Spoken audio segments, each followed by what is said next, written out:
Every morning at exactly 5 a.m., before the first cockerel crowed, Mama Addis would walk down to River Okoro with a metal basin balanced on her head. Inside that basin was always raw meat, sometimes goat, sometimes chicken, sometimes beef, wrapped in old newspapers. And every morning, she would kneel by the riverbank, unwrap the meat, and wash it thoroughly in the flowing water. For 3 months, this continued. Every single day. Rain or shine. And no one knew why. The women of Umira village noticed first. You see, in our village, the river is where women gather at dawn to fetch water, to wash clothes, to share news. But Mama Addis never spoke to anyone. She would arrive in darkness, wash her meat in silence, rewrap it, and disappear back up the path before the sun touched the treetops. If anyone greeted her, she would not respond. If anyone asked questions, she would pretend not to hear. That woman is hiding something, Mama Ngozi whispered to the other women one morning. Nobody washes meat at the river. We wash it at home, in our kitchens. Why does she come here? And every day, another woman added. Who has fresh meat to wash every single day? Even the chief doesn't eat meat daily. The whispers grew louder.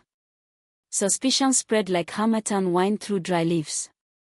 Some said Mama Addis was performing rituals. Others said she was washing away evidence of something terrible. The boldest rumor claimed she was feeding something in the river, something that demanded fresh blood every dawn. But Mama Addis never explained. She never stopped. I should tell you about Mama Addis. She had moved to Umira village 6 months earlier with her daughter, Addis, a quiet girl of 12 years. They came from somewhere in the east, no one knew exactly where. They rented a small house at the edge of the village, the kind of house that backs onto the forest where the trees grow thick and the shadows never fully leave. Mama Addis sold provisions from her veranda, matches, kerosene, sugar, soap. She was polite but distant. She smiled but never laughed. She answered questions but never asked any. The villagers accepted her, the way villages accept strangers who keep to themselves, but they never truly trusted her. Young Addis was different. She attended the village primary school and made friends quickly. She was bright, helpful, and had a beautiful singing voice that made the headmaster choose her to lead songs during morning assembly. The other children loved her. But the teachers noticed something strange. Every morning, Addis would arrive at school looking exhausted, as if she hadn't slept. Her eyes would be red and swollen. Sometimes she would fall asleep during lessons, her head dropping onto her desk with a soft thud. Addis, are you sick? Her teacher, Mrs. Okonkwo, asked one afternoon. No, Ma, the girl replied quietly. Then why are you always so tired? Addis looked down at her hands. I don't sleep well, Ma. Why not? The girl's lips trembled. For a moment, it seemed she would speak. Then she shook her head and said nothing more.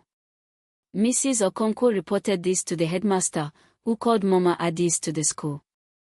But when the headmaster asked about her daughter's exhaustion, Mama Addis' face became hard as stone.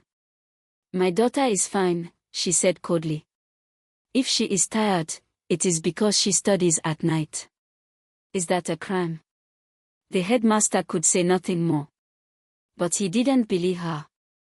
The mystery deepened when old Pochidi, the village fisherman, made a disturbing discovery. Pochidi would set his nets in River Okoro each evening and check them at dawn.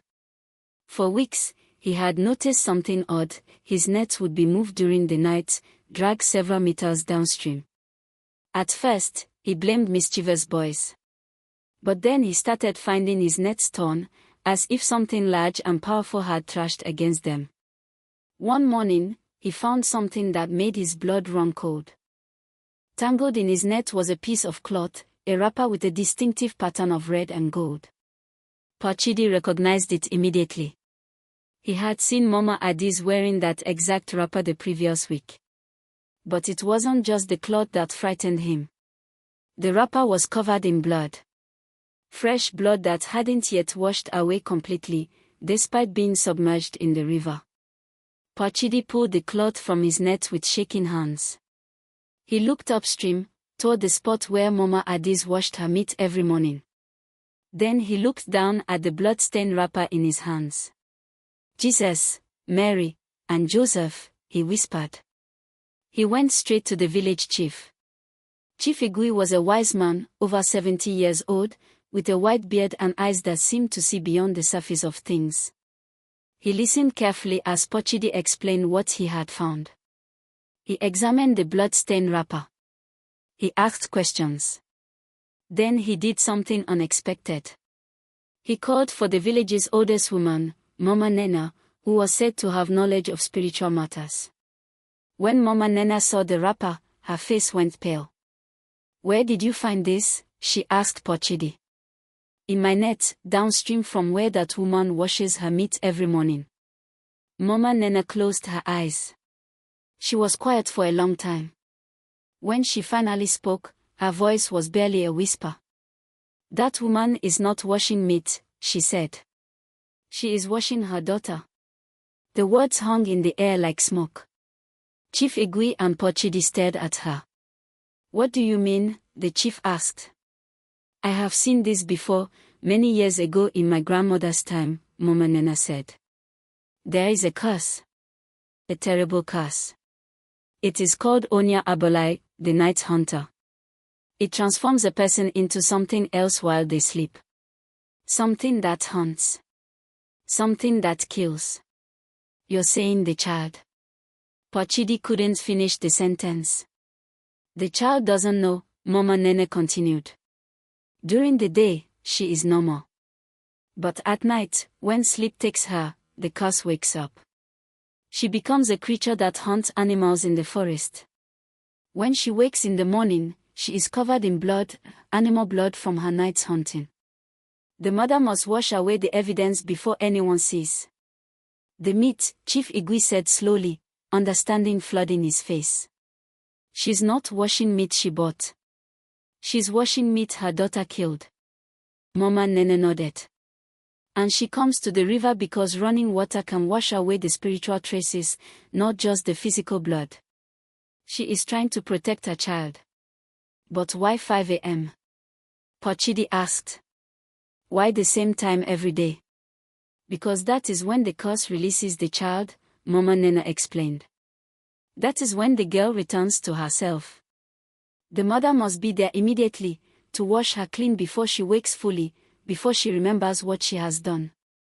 The three of them sat in heavy silence. Outside, the village continued its daily rhythms, unaware of the darkness hiding in plain sight. "What happens if the curse is not managed?" Chief Igwe asked, though he seemed afraid of the answer. Mama Nena's voice dropped even lower. "The creature grows stronger. It stops hunting animals. It starts hunting people." That night, Chief Igwe organized a secret watch. He, Pochidi, and 3 other trusted men hid in the forest near Mama Adi's house. They wanted to see the truth with their own eyes. They waited in darkness, barely breathing, watching the small house with its single kerosene lamp burning in the window. At midnight, the lamp went out. For 2 hours, nothing happened. The men began to doubt. Perhaps Mama Nena was mistaken. Perhaps this was all just village superstition and coincidence. Then, at 2 a.m., they heard it. A sound came from the house, a low, guttural growl that was not quite animal, not quite human. The door creaked open slowly. A figure emerged into the moonlight. It was Addis. But also not Addis. She moved on all fours, her back arched unnaturally, her head swinging from side to side. Her eyes gleamed yellow in the darkness, not the reflection of light, but glowing from within, like a cat's eyes but brighter, more intense. Her fingernails had grown long and dark, like claws. She sniffed the air, her head tilting at an impossible angle. Then she bounded forward, not running like a human, but loping like a predator, fast and silent, and disappeared into the deep forest. The men were frozen in terror. Pachidi made a sound, a small whimper of fear. Chief Igwe grabbed his arm to steady him. "We wait," the chief whispered. "We wait and watch." They didn't have to wait long. Within 30 minutes, they heard sounds from the forest, the bleating of a goat cut short, the thrashing of bushes, the terrible sound of tearing flesh. Then silence. At 4:45 a.m., the creature that had been Adiz emerged from the forest. She was dragging a dead goat, its throat torn open. She dragged it to the back of the house, to a small shed the men had never paid attention to before. They watched as she tore into the goat with her bare hands and teeth, eating savagely, blood covering her face and arms. When she was finished, she curled up on the ground and went very still. At exactly 4:55 a.m., the back door of the house opened. Mama Adi stepped out, carrying her metal basin, a lantern, and old newspapers. She moved quickly, efficiently, like someone who had done this many times before. She wrapped what was left of the goat in newspaper, the parts her daughter hadn't eaten. She gently lifted Adiz, who was now unconscious, and carried her to a large basin of water she had prepared. She washed her daughter's body, scrubbing away the blood, cleaning under her fingernails, washing her face and hair. The watching men saw tears streaming down Mama Adi's face as she walked. She was crying silently, desperately, as she washed away her daughter's curse. When Adiz was clean, Mama Adiz dressed her in fresh clothes and carried her back into the house, laying her on her bed. Then she returned for the basin containing the wrapped meat and began her walk to the river.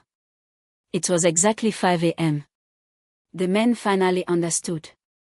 This was a mother's terrible love, washing away evidence, protecting her cursed child, living in horror every single night, never sleeping, never resting, carrying this unbearable secret alone.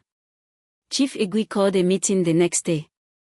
Not a public meeting, just himself, Mama Nena, Pochidi, and the men who had witnessed the truth.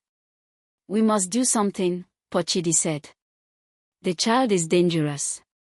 "She's just a child," one of the other men argued. "She doesn't choose this." "But how long before she attacks a person?" Pochidi insisted. Mama Nena said the curse grows stronger. Chief Igwe raised his hand for silence. "Mama Nena, is there a cure?" The old woman shook her head slowly. "Not a cure. But there is a ritual. A way to bind the curse, to weaken it so much that it becomes dormant. The child would be normal. But it requires something difficult." "What?" Chief Igwe asked. "The mother must tell the child the truth. The child must know what she is. Only when she knows, when she accepts it, can the curse be bound. But the knowing itself is dangerous, it can break a person's mind. Many who learn they carried such a curse have gone mad or taken their own lives." The men sat in heavy silence. "And if we do nothing?" Chief Igwe asked. "Then one night, probably soon, the girl will not hunt a goat or a chicken. She will hunt one of us. Or one of our children." That evening, Chief Igwe went to Mama Adi's house. She was on her veranda, as usual, selling provisions to customers. When she saw him, her face went pale. "Chief," she said carefully. "How can I help you?" "We need to talk," he said quietly. "Privately." He saw the fear flash across her face. But she nodded and led him inside. When they were alone, Chief Igwe spoke gently. "We know about Adis. About what happens at night." Mama Adi's face crumpled. She covered her mouth with both hands, her whole body shaking. She didn't try to deny it. She didn't ask how he knew. She simply collapsed into a chair and wept deep, terrible sobs that came from years of carried pain. "I didn't know what else to do," she finally whispered.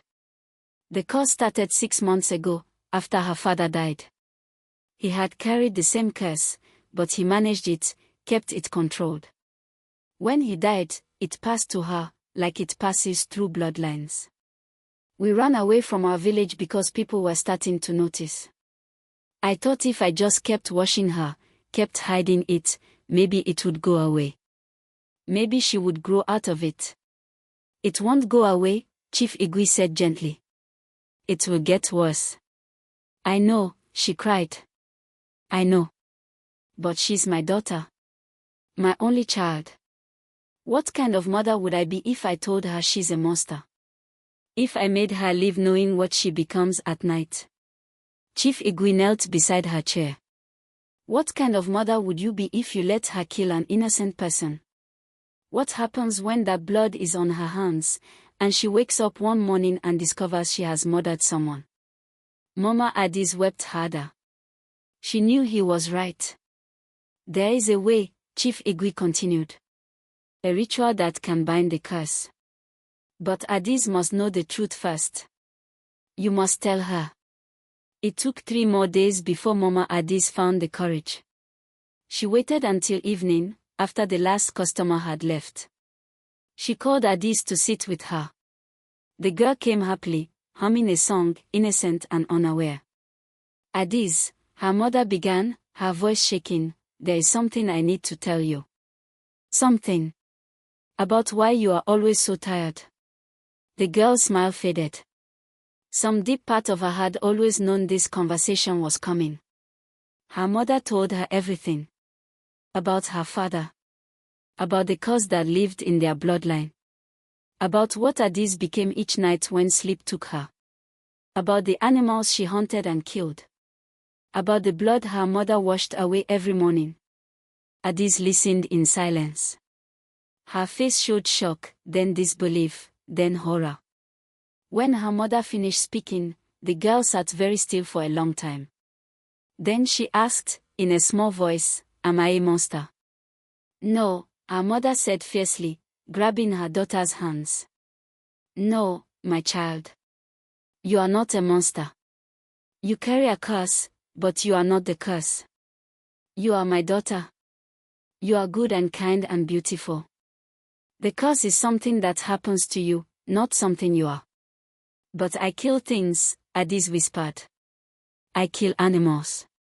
You don't choose to. You don't even know you're doing it.